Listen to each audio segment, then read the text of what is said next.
Hi guys, my name is Chandrashekhar बरोला और मेरा number है 9899123008 और हम पढ़ रहे हैं auditing the system development process. यानी सिस्टम डेवलपमेंट प्रोसेस जो है, जितनी भी सिस्टम हमने डेवलप करने की कोशिश की उनकी प्रोसेस को हम ऑडिट कर रहे हैं। यानी कि इंफॉर्मेशन सिस्टम ऑडिटर का काम है यहाँ पर। और हमने पिछले सेशन में ये जाना था कि अगर मान लिया किसी भी तरह का सिस्टम हो, सिस्टम डेवलपमेंट लाइफ साइकिल हो, स्ट्रक्चर्ड मेथोडोलॉजी हो या अनस्ट्रक्चर्ड मेथोडोलॉजी हो, रैपिड एप्लीकेशन डेवलपमेंट हो या प्रोटोटाइपिंग हो या एजाइल सिस्टम हो या रिवर्स इंजीनियरिंग हो या कोई भी सिस्टम हो, उसको किस तरीके से हम ऑडिट करेंगे। यानी इंफॉर्मेशन सिस्टम ऑडिटर का क्या रोल होगा सिस्टम डेवलपमेंट में, एक्विजिशन में और मेंटेनेंस में। ये हमारा टॉपिक था और उसके बारे में हमने पढ़ा था। इसके बाद हमने पढ़ना स्टार्ट किया था कि पहले तो हमने ब्रॉडली पढ़ लिया कि सारे किसी भी तरह का सिस्टम जो डेवलप हो रहा है उसमें ऑडिटर का क्या रोल होगा। फिर उसके बाद स्पेसिफिकली हमने SDLC में पढ़ना चालू किया था, system development life cycle, structured methodology. और इस स्ट्रक्चर्ड मेथोडोलॉजी में ऑडिटर का क्या रोल होगा। और क्योंकि सिस्टम डेवलपमेंट लाइफ साइकिल है तो उसमें फिजिबिलिटी स्टडी होगी, सिस्टम की रिक्वायरमेंट डेफिनेशन होगी और इस तरीके से वेरियस स्टेजेस होंगी। उसके अलावा सॉफ्टवेयर एक्विजिशन भी हो सकता है। उसके अलावा आपका सिस्टम चेंज होगा तो उसके प्रोसीजर्स के बारे में भी डिटेल्स जो हैं वो क्राइटेरिया या प्रोसीजर्स जो हैं सिस्टम डेवलपमेंट लाइफ साइकिल में हो सकते हैं। तो अब ऑडिटर इन्हें कैसे ऑडिट करेगा। तो फीसिबिलिटी की स्टडी का हमने पढ़ लिया था। फीसिबिलिटी स्टडी में हमने ये जाना था कि सबसे पहले प्रॉब्लम की डेफिनेशन होगी, हम डॉक्यूमेंट्स मंगाएंगे। यानी कि किसी कंपनी में जाएंगे और अगर हमें फीसिबिलिटी स्टडी करनी है तो हम कहेंगे कि डॉक्यूमेंटेशन लेकर आ जाओ और उसमें देखेंगे प्रॉब्लम डिफाइन है कि नहीं है ठीक तरीके से, सारे स्टेक होल्डर्स ने प्रॉब्लम डिफाइन की है कि नहीं की है। उसके बाद देखेंगे रिक्वायरमेंट क्या है, टेक्नोलॉजी क्या है, ऑब्जेक्ट्स फ्रीज हुए हैं कि नहीं हुए हैं, ऑब्जेक्टिव्स फ्रीज होने के बाद स्कोप फ्रीज हुआ है कि नहीं हुआ है, कॉस्ट बेनिफिट एनालिसिस किया गया है कि नहीं किया गया है तो उससे डॉक्यूमेंटेशन देखेंगे, राइटफुल कॉस्ट बेनिफिट एनालिसिस है कि उसमें कोई प्रॉब्लम्स हैं, ये सारी चीज़ें हम देखेंगे। अब हम पढ़ेंगे रिक्वायरमेंट डेफिनेशन। यानी कि फिजिबिलिटी स्टडी होगी। अब सिस्टम रिक्वायरमेंट एनालिसिस जो सेकंड फेज है सिस्टम डेवलपमेंट लाइफ साइकिल का, उसका ऑडिट करना है हमें। तो सबसे पहले क्या होगा कि ऑडिटर जो सिस्टम रिक्वायरमेंट एनालिसिस फेज होता है उसमें सिस्टम रिक्वायरमेंट स्पेसिफिकेशन डॉक्यूमेंट बनता है। यानी कि एक बार सिस्टम रिक्वायरमेंट एनालिसिस कंप्लीट हुई तो सिस्टम रिक्वायरमेंट स्पेसिफिकेशन डॉक्यूमेंट बनता है। तो हम जाते ही सबसे पहले उसे सिस्टम रिक्वायरमेंट स्पेसिफिकेशन डॉक्यूमेंट मांगेंगे, SRS डॉक्यूमेंट मांगेंगे। तो वो डॉक्यूमेंट लेते ही हम उसे रिव्यू करेंगे, उसमें प्रॉब्लम किस तरह से डिफाइन की गई है, इंफॉर्मेशन फ्लो कैसे होगा और फाइनली क्या रिक्वायरमेंट है जो फ्रीज कर दी गई है और वो रिक्वायरमेंट जो सिस्टम के ऑब्जेक्टिव से मैच खाती है कि नहीं खाती है। यानी कि एक सिस्टम का ऑब्जेक्टिव है, स्कोप है और उस ब्रॉडर स्कोप के अंतर्गत हम सिस्टम रिक्वायरमेंट को स्पेसिफाई करते हैं तो आपस में मीट आउट कर रहे हैं कि नहीं कर रहे हैं, हम ये देखेंगे। उसके बाद हम ये देखेंगे कि मेथोडोलॉजी क्या एम्प्लॉय की गई है, कंप्लायंस लेवल कितना होगा। यानी कि अगर मान लिया सपोज एक सिस्टम है तो उसमें हमें जो कंपनी के पॉलिसीज़ हैं उनका कंप्लायंस करना पड़ेगा, इंडस्ट्री के स्टैंडर्ड्स का कंप्लायंस करना पड़ेगा, लोकल लॉज का कंप्लायंस करना पड़ेगा, कंट्री के लॉज, इंटरनेशनल लॉज, ये सारे चीज़ कंप्लाई हो रहे हैं कि नहीं हो रहे हैं। जो SRS डॉक्यूमेंट है, जो सिस्टम की स्पेसिफिकेशन है, रिक्वायरमेंट स्पेसिफिकेशन फ्रीज हुई है, वो इन सब चीज़ को कंप्लाई करता है कि नहीं करता है, ये सारी चीज़ें हमें देखना पड़ेगा और उस पर ओपिनियन देनी पड़ेगी। उसके बाद हम ये देखेंगे केस इन्वायरमेंट है कि नॉन केस इन्वायरमेंट है, केस टूल्स का यूज़ हो रहा है कि केस टूल्स का यूज़ नहीं हो रहा है। केस टूल्स का यूज़ नहीं हो रहा है तो हमें थोड़ा थॉरो होना पड़ेगा। केस टूल का यूज़ हो रहा है तो इसका मतलब क्वालिटी ऑफ वर्क होगी, एक मिनिमम क्वालिटी स्टैंडर्ड्स एडहेयर हो रहे होंगे, यानी क्वालिटी ऑफ वर्क बढ़ जाता है। हमने जैसे केस टूल्स के चैप्टर में पढ़ा था अगर computer aided software engineering tools का यूज़ किया जा रहा है तो क्वालिटी ऑफ वर्क बढ़ जाती है, एक मिनिमम अमाउंट ऑफ क्वालिटी हम एक्सपेक्ट कर सकते हैं। यानी कि सबसे पहले फीजिबिलिटी स्टडी, और फीजिबिलिटी स्टडी के बाद बिजनेस मिल गया, बिजनेस दे दिया गया, सॉफ्टवेयर डेवलपमेंट दे दिया गया सॉफ्टवेयर डेवलपमेंट कंपनी को। अब वो रिक्वायरमेंट डिफाइन कर रही है और हमें ऑडिटर के रूप में बुलाया गया है कि रिक्वायरमेंट डेफिनेशन को ऑडिट करो। तो हमारा क्या रोल होगा? हमारा ये रोल होगा, ऐसा सबसे पहले जाते ही हम कहेंगे भैया SRS डॉक्यूमेंट दे दो, सिस्टम रिक्वायरमेंट स्पेसिफिकेशन डॉक्यूमेंट दे दो। हम बुला लेंगे वहाँ पर सिस्टम एनालिस्ट जो भी है, उसको कहेंगे इसे समझाओ क्या क्या रिक्वायरमेंट है, क्या क्या चीज़ें हैं। उसका इंटरव्यू वगैरह लेंगे, प्रॉब्लम डेफिनीशन देखेंगे, प्रॉब्लम के अनुसार सिस्टम रिक्वायरमेंट स्पेसिफिकेशन बने हैं कि नहीं बने देखेंगे, इन्फॉर्मेशन किस तरह से फ्लो हो रही है ये देखेंगे, लास्ट लेवल तक ऐसा सिस्टम रिक्वायरमेंट फ्रीज हुई है कि नहीं हुई है ये देखेंगे। उसके बाद देखेंगे मेथोडोलॉजी कौन सी एम्प्लॉय की गई, कंप्लाइंस लेवल है कि नहीं है, लोकल लॉज का, सारे लॉज का, कंपनी की पॉलिसीज़ का कंप्लाइंस है कि नहीं है। और फिर देखेंगे केस टूल्स यूज़ किए गए कि नहीं दिए गए। केस टूल्स यूज़ नहीं किए गए तो क्वालिटी डाउन होगी, केस टूल्स यूज़ किए हैं तो मिनिमम डॉक्यूमेंटेशन आपको अवेलेबल होगा। बल्कि SRS डॉक्यूमेंट देखोगे या कुछ डॉक्यूमेंटेशन मंगाओगे तो आपको पता चल जाएगा केस टूल्स यूज़ हो रहे हैं कि नहीं हो रहे हैं। एक एक्सपीरियंस्ड ऑडिटर को ये पता चल जाता है कि केस टूल्स यूज़ हो रहे हैं कि नहीं हो रहे हैं। अब फीजिबिलिटी स्टडी होगी, रिक्वायरमेंट स्पेसिफाई होगी, मतलब लास्ट लेवल तक होगी।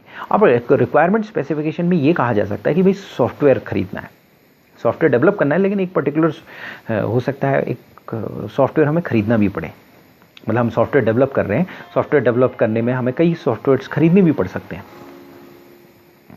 डेवलप करने के लिए खरीद से कर सकते हैं, या कोई ऑपरेटिंग सिस्टम हमें खरीदना है पर्टिकुलरली जिस पर वो सॉफ्टवेयर काम करेगा, या कोई एक पर्टिकुलर सॉफ्टवेयर एक लेवल तक काम करता है, उसके अलावा मार्केट में सॉफ्टवेयर्स अवेलेबल हैं जो दोनों सॉफ्टवेयर्स को हम इंटीग्रेट करना चाह रहे हैं।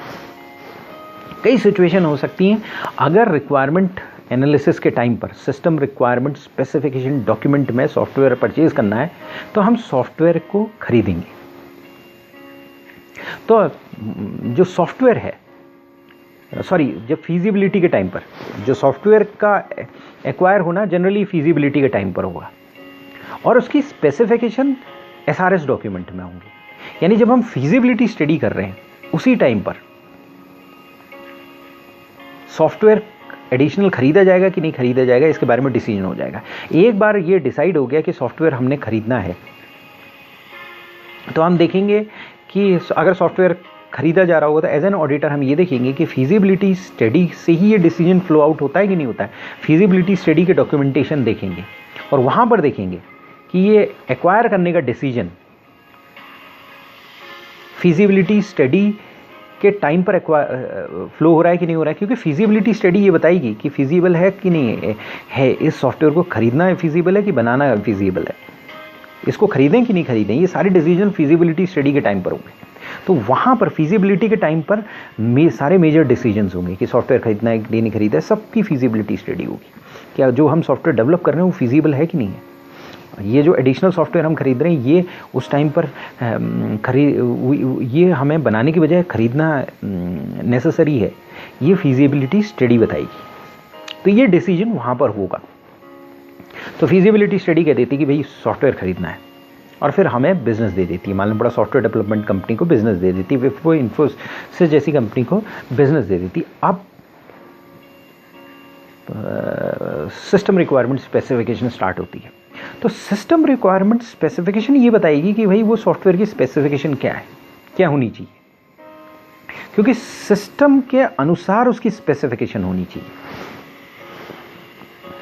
तो ओवरऑल डिज़ाइन गोल जो हमारा फ्रीज हो जाएगा, मतलब जो सिस्टम होगा, जब हम सिस्टम रिक्वायरमेंट स्पेसिफिकेशन बनाएंगे तो हमें 95%, वैसे क्वांटिफाई नहीं किया जा सकता, लेकिन 95% पता चल जाएगा कि प्रपोज सिस्टम के डिज़ाइन गोल्स क्या हैं, भाई कैसा होना चाहिए। ओवरऑल डिज़ाइन गोल्स हमें पता चल जाएंगे। डिज़ाइन अभी नहीं बना होगा लेकिन डिज़ाइन गोल्स हमें पता चल जाएंगे। और क्योंकि हमें डिज़ाइन गोल्स पता चल गए हैं तो हमें ये पता चलेगा सॉफ्टवेयर को के किस वर्जन को खरीदना है, या कौन से सॉफ्टवेयर को खरीदना है, कौन सी कंपनी के सॉफ्टवेयर को खरीदना है जो कि इन डिज़ाइन गोल को मीट आउट करे।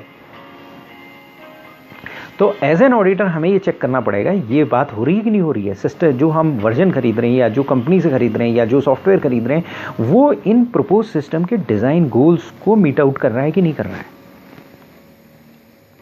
इसके बाद RFP डॉक्यूमेंट देखेंगे हम, रिक्वेस्ट फॉर प्रपोजल जाएगा, यानी कि हम कंपनी है, हमारा सॉफ्टवेयर बन रहा है, तो एक रिक्वेस्ट फॉर प्रपोजल जाएगा, यानी कि हम एक बोलेंगे हमें सॉफ्टवेयर चाहिए ऐसा ऐसा ऐसा चाहिए, आप प्रपोजल दीजिए। तो यानी कि हम दूसरी कंपनी को जिससे हम खरीद रहे हैं उसको एक लेटर भेजेंगे जो रिक्वेस्ट फॉर प्रपोजल होगा, यानी कि आप प्रपोजल भेजो, इसके लिए रिक्वेस्ट भेजेंगे। रिक्वेस्ट फॉर प्रपोजल में कई जगह कंफ्यूजन हो जाता है, तो हम RFP डॉक्यूमेंट भेज देंगे। तो ऑडिटर क्या चेक करेगा, ऑडिटर ये देखेगा कि भाई RFP में जो सिस्टम स्पेसिफिकेशन और फिजिबिलिटी के अनुसार स्पेसिफिकेशन दी गई है कि नहीं दी गई। भाई इतना वॉल्यूम ऑफ डेटा हमें हैंडल करना है, ये चीज़ करना है, ये चीज़ करना है, सॉफ्टवेयर की ये क्वालिटीज़ होनी चाहिए, आप अब इसके लिए प्रपोजल भेजें। तो RFP में वो मेंशन्ड है कि नहीं है। उसके बाद हम देखेंगे कि चेक करेंगे कि भाई वेंडर की प्री क्वालिफिकेशन चेक करेंगे कि वेंडर की क्वालिफिकेशंस क्या हैं। उसके बाद हमने अगर मान लिया सपोज एक पर्टिकुलर जो यूज़र कंपनी है उसने जिसके लिए सॉफ्टवेयर डेवलप होना है या जो सॉफ्टवेयर खरीद रही है जो उसने एक वेंडर या प्रोडक्ट्स सेलेक्ट कर दिया, तो हम देखेंगे सफिशिएंट डॉक्यूमेंट अवेलेबल है कि नहीं है, जस्टिफाई कर रहा है कि नहीं कर रहा है सिलेक्शन जस्टिफाइड होना चाहिए और उसके पीछे डॉक्यूमेंटेशन होनी चाहिए, बैक्ड बाय डॉक्यूमेंटेशन होना चाहिए। तो ऑडिटर जो है वो इस चीज को इंश्योर करेगा। इसके अलावा ऑडिटर ये देखेगा जो वेंडर सेलेक्ट हुआ है वो सही हुआ है कि नहीं सही हुआ है। मतलब वेंडर जैसे मान लिया सपोज माइक्रोसॉफ्ट से कुछ खरीदना है तो हमें पता है एक रीजनेबल रिलायबल माइक्रोसॉफ्ट है कंपनी, हर किसी को पता है, एक स्टैंडर्डाइज प्रोडक्ट होता है उसका। अगर मान लिया हमें कोई दूसरी कंपनी से खरीदना है, छोटी कंपनी से खरीदना है, तो ऑडिटर को ये देख लेना चाहिए कि भाई अपने सोर्सेज से वेबसाइट्स के थ्रू कि वेंडर वायबल है कि नहीं है, सपोर्ट इंफ्रास्ट्रक्चर है कि नहीं है, सर्विस रिकॉर्ड क्या है इस वेंडर का। उसका जो कॉन्ट्रैक्ट है उसे थॉरोली रिव्यू करना चाहिए, देखना चाहिए ये कॉन्ट्रैक्ट वेट हुआ है कि नहीं हुआ है, लीगल स्क्रूटनी हुई कि नहीं, लीगल डिपार्टमेंट के पास गया है कि नहीं गया है, एडुकेट सेफगार्ड्स और कंप्लीटनेस है कि नहीं है। और उसके अलावा कॉन्ट्रैक्ट में कंटिंजेंसी प्लानिंग है कि नहीं, अगर वेंडर मालूम पड़ा सपोर्ट नहीं दे पाए। जैसे विंडोज़ है, विंडोज़ कुछ साल पहले बताता है, अगर उसे सपोर्ट ख़त्म करना है तो 4-5 साल पहले बताता है, 3 साल पहले बताता है कि इतने साल पहले हम सपोर्ट ख़त्म कर देंगे और मतलब बेचना बंद करेंगे, बेचने बंद करने के मिनिमम इतने टाइम तक सपोर्ट देंगे, अपग्रेड्स आएंगे, ये आएंगे, इस तरीके से वो बताता है। तो ये सारी चीज़ें कॉन्ट्रैक्ट में होनी चाहिए। Source code availability, source code available है कि नहीं है, वो सोर्स कोड हमें दे रहा है कि नहीं दे रहा है। सोर्स कोड और ऑब्जेक्ट कोड के बारे में हम पहले ही बता चुके हैं। ऑब्जेक्ट कोड वो कोड होता है जिसमें लो लेवल लैंग्वेज होता है, बाइनरी होता है। सोर्स कोड आस्काई में लिखा जाता है। तो सोर्स कोड की हमें अवेलेबिलिटी होगी कि नहीं होगी, थर्ड पार्टी का मेंटेनेंस सपोर्ट होगा कि नहीं होगा, मतलब थर्ड पार्टी का मेंटेनेंस सपोर्ट ले सकते हैं कि नहीं ले सकते हैं इनकेस ये मतलब जो सॉफ्टवेयर वाला मेंटेनेंस नहीं कर पा रहा है सॉफ्टवेयर की। तो ये सारी चीज़ें हम देखेंगे और इसी के अनुसार सॉफ्टवेयर को एक्वायर करेंगे। तो यानी कि सबसे पहले फीजिबिलिटी स्टडी हुई, जहाँ पर हमने मोटे तौर पर देखा कि भाई ऑब्जेक्टिव है क्या है, प्रॉब्लम डिफाइन की गई कि नहीं, कि प्रॉब्लम के सॉल्यूशंस क्या हैं, मल्टीपल सॉल्यूशंस देखे गए कि नहीं देखे गए, टेक्नोलॉजी क्या यूज़ करेंगे, रिक्वायरमेंट क्या है, कॉस्ट बेनिफिट एनालिसिस क्या है, और फिर उसके बाद हमने डिसाइड किया कि सॉफ्टवेयर डेवलपमेंट के लिए देना है कि नहीं देना है, फिजिबल है कि नहीं है। उसके बाद सिस्टम रिक्वायरमेंट एनालिसिस हुआ। सिस्टम रिक्वायरमेंट एनालिसिस में SRS डॉक्यूमेंट बना, सिस्टम रिक्वायरमेंट स्पेसिफिकेशन डॉक्यूमेंट बना। तो हमने ऑडिट किया सिस्टम रिक्वायरमेंट स्पेसिफिकेशन डॉक्यूमेंट का, उसको देखा, उसमें प्रॉब्लम देखी क्या प्रॉब्लम्स हैं,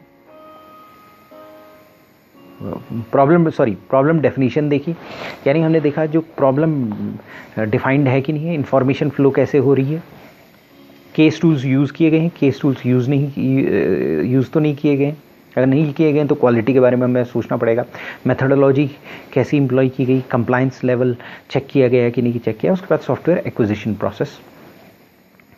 सॉफ्टवेयर एक्विजिशन प्रोसेस में हम ये देखेंगे कि ये सॉफ्टवेयर की एक्विजिशन का परमिशन अप्रूवल फिजिबिलिटी स्टडी के बेसिस पर दिया गया है कि नहीं दिया गया, और वो सॉफ्टवेयर जो सॉफ्टवेयर डेवलप होगा उसकी जो स्पेसिफिकेशंस होंगी, उसके जो गोल्स होंगे उनको मीट आउट करने में हेल्प करता है कि नहीं करता है। रिक्वेस्ट फॉर प्रपोजल देखेंगे, वेंडर के प्री क्वालिफिकेशन देखेंगे, किसको दिया गया है, देखिए किस वेंडर को फाइनली जो सॉफ्टवेयर खरीदने के लिए अवार्ड किया गया है ये देखेंगे, और फिर ये देखेंगे सफिशिएंट डॉक्यूमेंटेशन है कि नहीं है। उसके बाद कॉन्ट्रैक्ट को थॉरली रिव्यू करेंगे।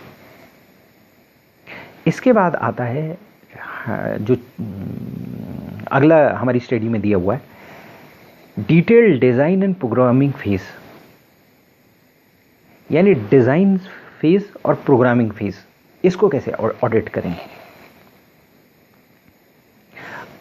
अगर मान लिया सपोज केस टूल्स यूज़ किए गए हैं, मतलब अब हम पढ़ रहे हैं, सबसे पहले क्या था, फिजिबिलिटी स्टडी होती है, फिजिबिलिटी स्टडी के बाद क्या होता है, सिस्टम रिक्वायरमेंट एनालिसिस होती है और उसमें SRS डॉक्यूमेंट बनता है।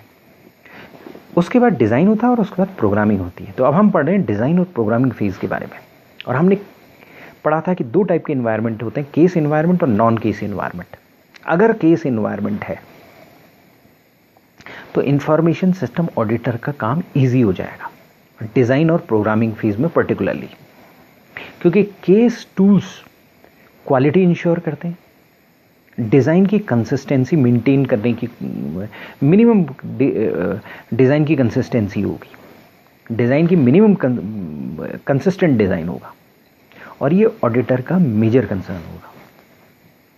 नॉन केस इन्वायरमेंट में ऑडिटर को डिज़ाइन का डिटेल्ड रिव्यू करना पड़ेगा, और कई बार उसकी टेक्निकल क्वालिफिकेशन नहीं होगी। फिजिबिलिटी स्टडी और सिस्टम रिक्वायरमेंट एनालिसिस ऑडिटर कर सकता है, नॉर्मल ऑडिटर कर सकता है, नॉर्मल इंफॉर्मेशन सिस्टम ऑडिटर कर सकता है, लेकिन डिज़ाइन और प्रोग्रामिंग फेज़ की बात आई तो वहाँ पर टेक्निकल नॉलेज की बात हो जाती है, और कई चीज़ें जब तक आपको टेक्निकल नॉलेज नहीं है तब तक आप उतना अच्छा ऑडिट नहीं कर सकते हो। बेसिकली अगर केस इन्वायरमेंट है तो आप रिलाई कर सकते हो, अगर केस इन्वायरमेंट नहीं है, केस टूल्स का यूज़ नहीं किया जा रहा है, तो आपको काफ़ी सावधानी बरतनी पड़ेगी। और उसके बाद कोई भी इन्वायरमेंट हो, केस हो नॉन केस हो, आपको ये देखना पड़ेगा डिज़ाइन डायग्राम जो है वो सिस्टम रिक्वायरमेंट स्पेसिफिकेशन से फ्लो होता है कि नहीं होता है। सिस्टम रिक्वायरमेंट स्पेसिफिकेशन डॉक्यूमेंट में जो स्पेसिफिकेशन फ्रीज की गई उससे फ्लो होता है कि नहीं होता है। और पर्टिकुलरली आपको ये देखना पड़ेगा स्टैंडर्ड्स को मीट आउट करता है कि नहीं करता है। जो डिज़ाइन के स्टैंडर्ड्स हैं, डिज़ाइनिंग स्टैंडर्ड्स, उनको मीट आउट करता है कि नहीं करता है, ये देखना पड़ेगा आपको।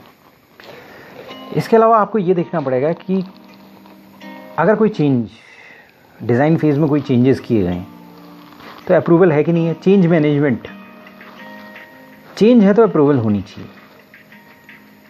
इसके बाद हम मॉड्यूलैरिटी चेक करेंगे। डिज़ाइन में मॉड्यूलैरिटी, भाई सिस्टम मॉड्यूल्स में डेवलप होता है, पर्टिकुलरली फाइनेंशियल सिस्टम है, AP, AR और दूसरे मॉड्यूल्स, तो मॉड्यूलैरिटी के लिए चेक करेंगे। उसके बाद input processing and output controls.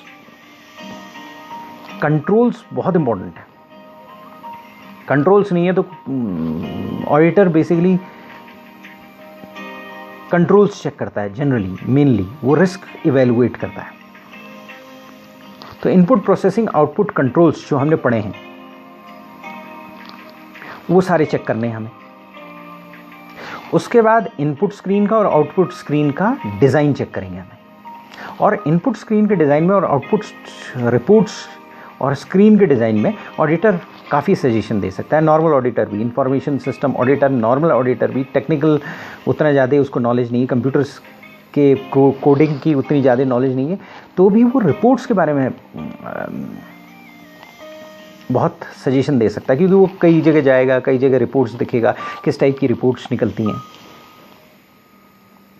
तो इनपुट आउटपुट स्क्रीन एक एरिया है जहाँ पर वो अच्छे सजेशन दे सकता है। तो ऑडिटर को चेक करना पड़ेगा user interface design. User interface design इसलिए चेक करनी पड़ेगी क्योंकि यूज़र उसे यूज़ करेगा, उस पर इनपुट देगा, तो यूजेबिलिटी के लिए देखना पड़ेगा, एप्रोप्रिएटनेस के लिए देखना पड़ेगा, स्टैंडर्ड्स कंप्लायंस कर रहा है कि नहीं कर रहा है, और सबसे बड़ी बात यूज़र एक्सेप्ट कर रहा है कि नहीं कर रहा है। यूज़र मालूम पड़ा यूज़ कर रहा है और वो बहुत परेशान है तो प्रॉब्लम है।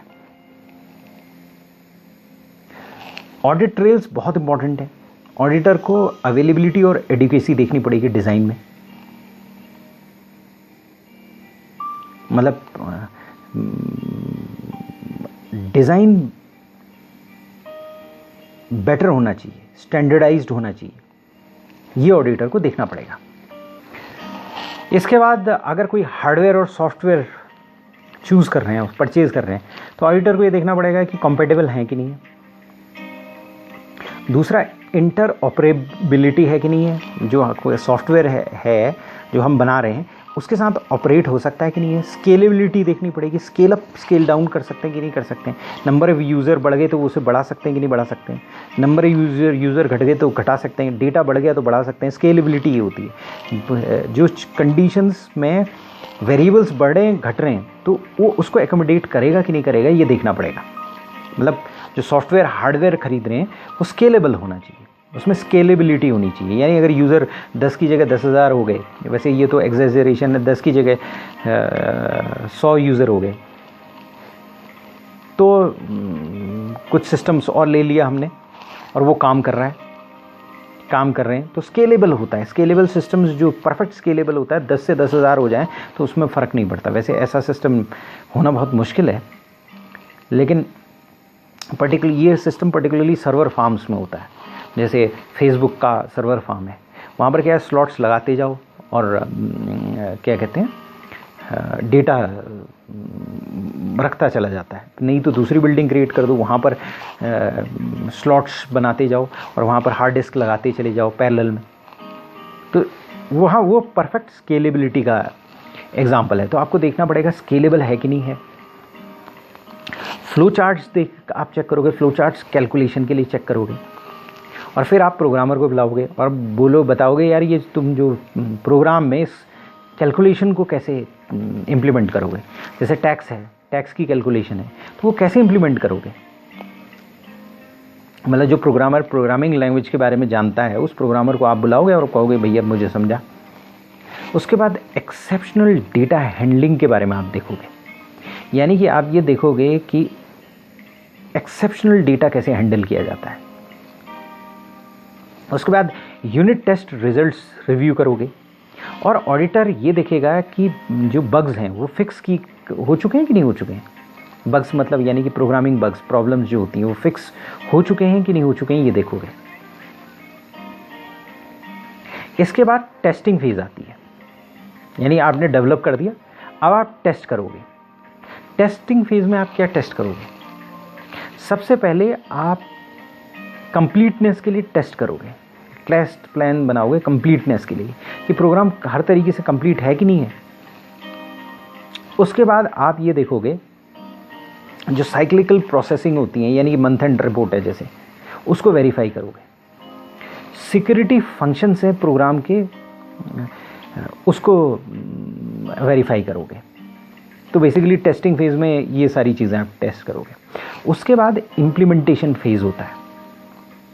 इम्प्लीमेंटेशन फेज में डॉक्यूमेंटेशन देखोगे कि इम्प्लीमेंटेशन कैसे हो रही है, पैरेलल रन है कि नहीं है।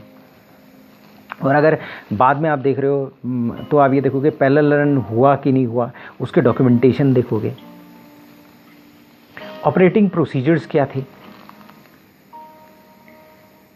मतलब जो जिस समय आप इम्प्लीमेंट कर रहे हो प्रोग्राम को, तो ऑपरेटिंग प्रोसीजर्स क्या थे उस टाइम पर। पैरेलल रन हुआ, क्या हुआ, किस तरीके से डेटा चेंज किया गया नए पुराने सिस्टम से नए सिस्टम में। डेटा कन्वर्जन कंप्लीट हुआ है कि नहीं हुआ है, और साइन ऑफ्स हुए हैं कि नहीं हुए हैं। एक बार इम्प्लीमेंटेशन पूरा होता है तो साइन ऑफ हो जाता है कि इम्प्लीमेंटेशन पूरा हो गया।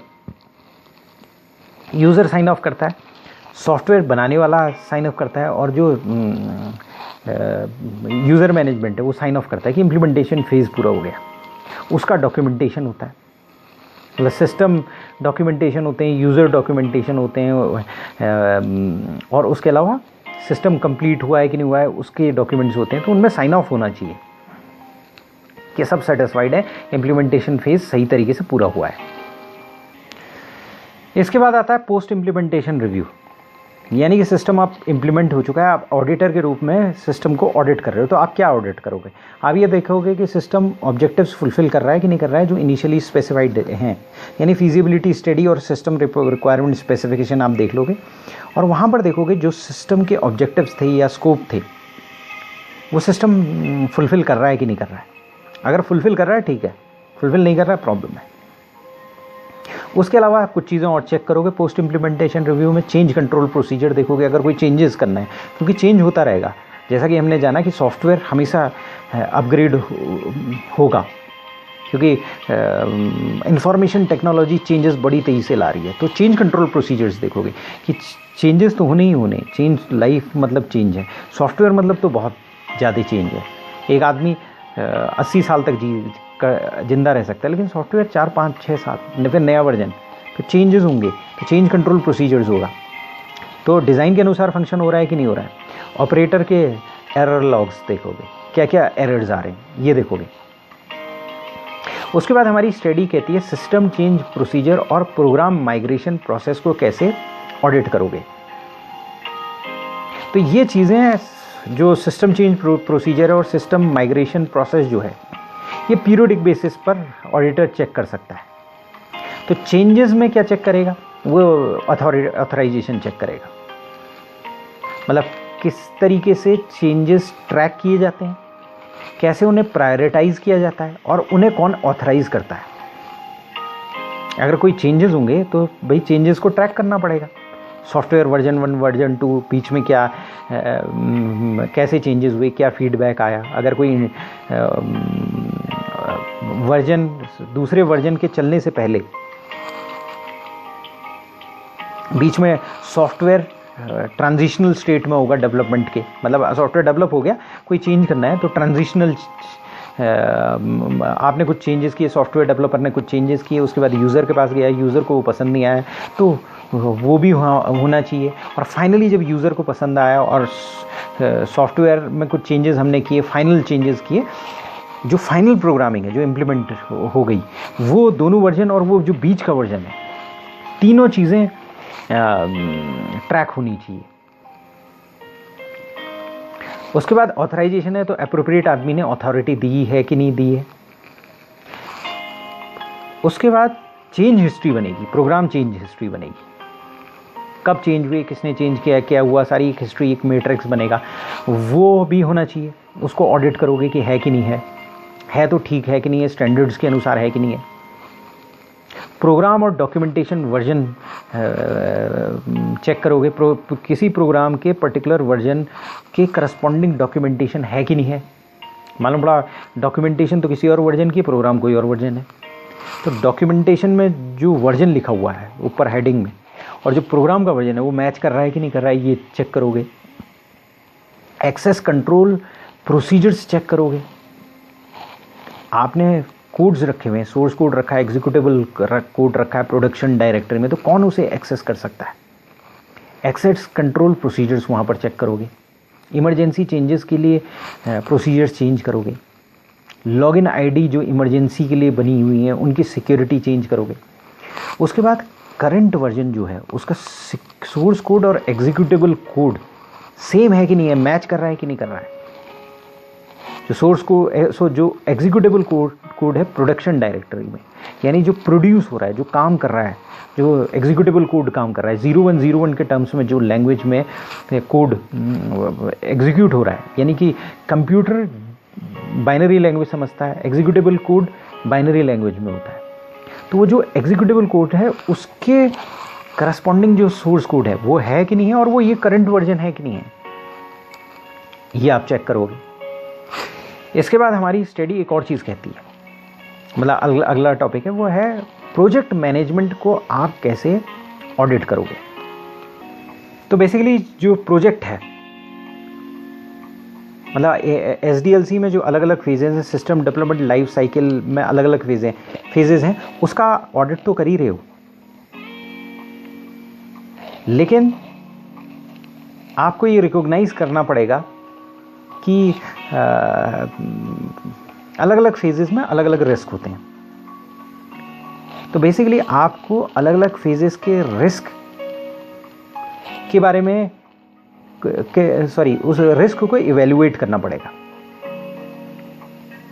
उन रिस्क को इवेल्युएट करके आप ये देखोगे कि उसके कमेंसरेट कंट्रोल्स लगें कि नहीं लगें, कॉस्ट इफेक्टिव है कि नहीं। हर जगह यही करना पड़ता है, रिस्क देखोगे, कंट्रोल देखोगे और देखोगे कॉस्ट इफेक्टिव है कि नहीं है। कहीं ऐसा तो नहीं रिस्क रिकॉग्नाइज नहीं किया जा रहा है, या रिस्क रिकॉग्नाइज किया गया है लेकिन उस रिस्क को मिटिगेट करने के लिए कई गुना ज़्यादा कॉस्ट लगा दी गई है। ये नहीं होना चाहिए। तो इसमें हो सकता है कि ऑब्जेक्टिव अचीव करने के लिए ऑडिटर को हर फेज़ का डॉक्यूमेंटेशन देखना पड़े कि कंप्लीट है कि नहीं कंप्लीट है, एडिक्वेट है कि नहीं है डॉक्यूमेंटेशन, और उस डॉक्यूमेंट से रिस्क देखना पड़ेगा, कंट्रोल्स देखने पड़ेंगे और कॉस्ट इफेक्टिवनेस देखनी पड़ेगी उनकी। प्रोजेक्ट की मीटिंग्स अटेंड करनी पड़ सकती है, भाई डेवलपमेंट कैसा चल रहा है ये जानने के लिए। उन्हें एडवाइस करना पड़ सकता है कि भाई ये कुछ, उन्हें ये बताना पड़ सकता है कि ये मेजर्स कॉस्ट इफेक्टिव हैं कि नहीं है, एडिक्वेट हैं कि नहीं है। और कई बार क्या हो सकता है कि डेवलपमेंट टीम आई, आप मैनेजमेंट की तरफ से रिप्रेजेंटेटिव हो, और प्रोजेक्ट चल रहा है और कॉन्स्टेंटली मीटिंग होती है और उस मीटिंग में आप पार्टिसिपेट करते हो। तो बेसिकली समराइज़ करें कि तो ये कह सकते हैं कि प्रोजेक्ट मैनेजमेंट में इंफॉर्मेशन सिस्टम ऑडिटर का क्या रोल होगा। सिंपल, जब प्रोजेक्ट चल रहा है तो बंदा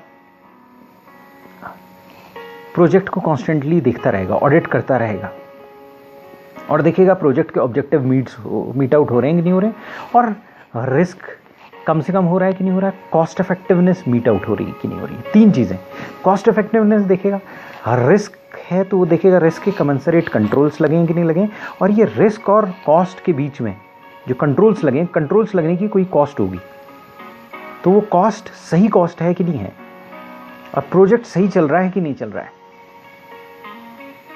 वो कांस्टेंट दिखेगा। हो सकता है वो डॉक्यूमेंटेशन मांग ले, या हो सकता है मीटिंग्स हो रही हैं, प्रोजेक्ट मीटिंग्स हो रही हैं उसमें मिले, हो सकता है मैनेजमेंट के रिप्रेजेंटेटिव की तरह वहाँ पर जाए, हो सकता है एडवाइस दे, हो सकता है अगर प्रॉब्लम हो तो उसको एस्केलेट करे। मतलब जो यूज़र मैनेजमेंट है जिसके लिए सॉफ्टवेयर बन रहा है वो उसके रिप्रेजेंटेटिव के रूप में काम करेगा, उसके इंटरेस्ट का सेफगार्ड करेगा, और जो प्रोजेक्ट चल रहा है उस पर निगरानी रखेगा।